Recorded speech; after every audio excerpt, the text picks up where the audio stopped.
జీవితంలో ఎప్పుడైనా మీకు ఇలా అనిపించిందా? ఇది నా వల్ల కాదు, నేను ఓడిపోతున్నాను అని. అలాంటి క్షణంలో హనుమంతుడి కథ మనకు ఒక గొప్ప పాఠం చెబుతోంది.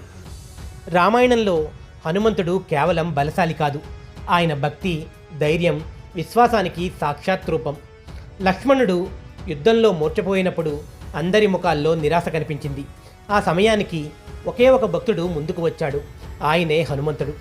సంజీవని కోసం వెళ్ళినప్పుడు ఏ ఔషధమో తెలియలేదు, అయినా వెనక్కి తిరిగి రాలేదు. ఎందుకంటే హనుమంతుడి హృదయంలో ఒక నమ్మకం ఉంది. రాముని పేరు ఉన్న చోట అసాధ్యం అనేది ఉండదు. అందుకే సందేహం లేకుండా మొత్తం పర్వతాన్నే ఎత్తుకుని వచ్చాడు. ఇది మనకి ఇచ్చే సందేశం ఏమిటంటే, జీవితంలో సమస్యలు వచ్చినప్పుడు భయపడకండి, వెనక్కి తగ్గకండి. మనసులో భక్తి ఉంటే మనసులోనే ఒక హనుమంతుడి ధైర్యం మేల్కొంటుంది. కష్టాల్లో ఉన్నప్పుడు ఒక్కసారి భక్తితో జై హనుమాన్ అని పిలవండి. మీ హృదయంలో కొత్త ధైర్యం పుడుతుంది. మీ జీవితంలో కష్టాలు వచ్చినప్పుడు హనుమంతుడి పేరు మీకు ధైర్యం ఇచ్చిందా? కామెంట్లో భక్తితో జై హనుమాన్ అని రాయండి.